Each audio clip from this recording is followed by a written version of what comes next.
Hi Hi guys. guys, nice to see you here.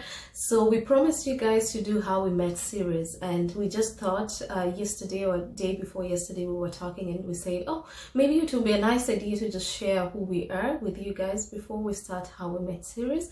And I will just start by asking Raymond a few questions, and then you'll get to know him better and you'll get to know me better also after that. So my name is Marina, this is my husband Raymond, and I'm 33 years old. Baby, how old are you? I'm still 33. Still. I'm turning 34 at the end of this month. Yeah. So his birthday is in March, my birthday is in January. So we are, how old are we? You are 8 months older. Yeah. Yeah, just 8 months. Older. Yeah, just 8 months. If I came before that 8 months, I would be older. Let's not go this way. I would be older, yeah, but you're lucky, you're 8 months older than me. So, were you born in Germany, baby? No. Yeah. Well, I start from this point. I'm German. Mm-hmm. Like if you look at the line of my parents, my grandparents, they are all German, but I was not born in Germany. Mm-hmm. I was born in a country called Kyrgyzstan. I don't know if any of you know this country. I heard that too for the first. This is a country on the border to China. Yeah. So it's the country of the former Soviet Union, and so I was born there, and I was until my 7th year I was raised up in Russia near to Moscow. Yeah. Okay. My dad was a constructor, so he moved. We as a family moved there because of his job, and that's why. Let me just cut you and go back to where you were born. So how came that you guys moved, from Germany to Kyrgyzstan or to this place? How did you find yourself there, or how did your parents and grandparents find themselves there? Okay, yeah, this is actually a long story, but I try to cut it short. Try to cut it short, yeah. So my grandparents from about 250 years ago, they were living in Germany, and then in Russia there was this German queen.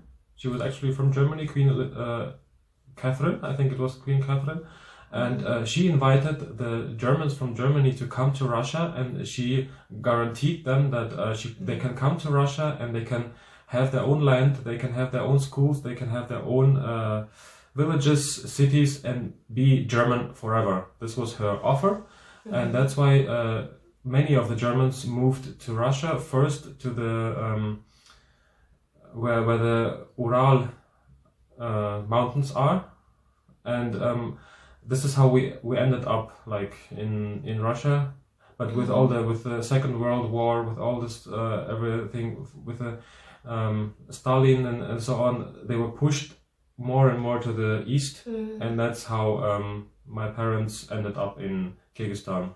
Okay. Yeah. So but you guys still spoke German at home. Mm-hmm. So you grew up with the German language. Yes. The grandmother of my dad, she didn't even know the Russian language. Okay. She could just speak German. And this was also like a high priority to my parents to teach their kids the German language. And at home, with my parents, with my siblings, I can speak Russian. I can speak Russian. I can write. I can read. But to speak Russian with my parents or with my siblings, it doesn't function. I've never heard you speak Russian to them. And then so all the way from Germany to Russia, to Kyrgyzstan, then Russia. How was that for you? How was that for you growing up? Did you just identify yourself with the German culture, or at some point you felt like, okay, my real identity is not me that much?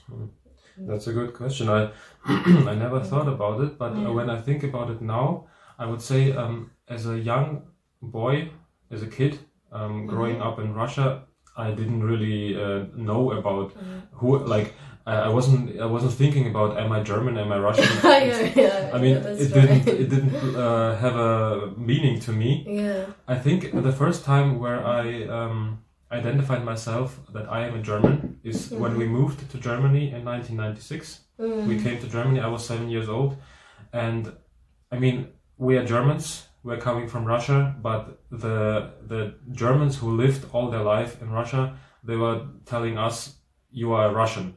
Yeah, and then you can't identify yourself. That's why there I was thinking, okay, wait a moment, what is wrong here? I'm German and they call me Russian, and there's where I started to build like, no, I'm a German, and I think this was the first time where I started to identify myself as a German. Yeah, and when did you come back to Germany? How old were you at that time? I was 7.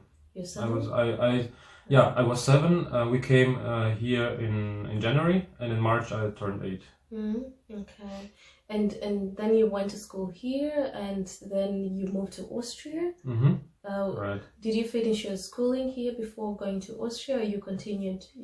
I finished my the secondary school. I finished in Germany, and so we moved to Austria in 2006. So we can say 10 years. I was living here with my parents. And with my family, and then in 2006 we moved to Austria, and there I finished my high school. Yeah. Oh, Austria is very beautiful. I've been there severally, and it was a nice experience. They live in a very, how do you call the place? You guys are in the Hungarian border. On the Hungarian border, yeah. And it's so beautiful. The nature is so nice. There are lots of hills and lots of nature, and there are not that much people living around. I mean, it's not a city. It's more like a village, but not even as a village. It's more just a few houses. I think we are just 5 or 6 houses there, and this is where I lived for 5 years. Until from 2006 till 2011, and from 2011 my story changed, and I came back to Germany again. Yeah. So you back to Germany? You came to Germany because of your work with ADRA. What is ADRA for many who don't know what ADRA is, and what do you do there? Before I start to tell this shortly, how I came back to Germany is about when I finished my high school in Austria. I wanted to do a voluntary year before I jump into the world of an employee, and I was searching for an opportunity, what to do, and then I had this idea to work with ADRA. ADRA is an acronym. It stands for Adventist Development and Relief Agency, and we are an NGO. So our work is to help people all over the world who don't have that much as we have. When people are in need, when people experience catastrophes like floods, like earthquakes, like crisis, like war, how in Ukraine right now, we are there and we help people. We have lots of offices all over the world, like in 130 countries we have ADRA offices, so we can help immediately when there's something break out or whatever.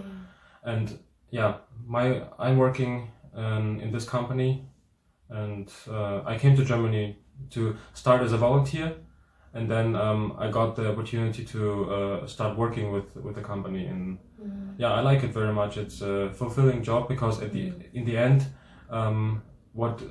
what is important for me is not that I'm only making money out of it, but the goal of this company is to help people, and this is what is very important for me. And that's what ADRA does. And we had our honeymoon in Kenya, and we saw one of your projects. One of your school projects. True. It was a beautiful experience. We were just I don't know where we were heading to. I think to one national camp, and then you saw the school in Kajiado. Being sponsored by ADRA. So that was really a nice experience. Yeah, so that is basically what Raymond does and where he works.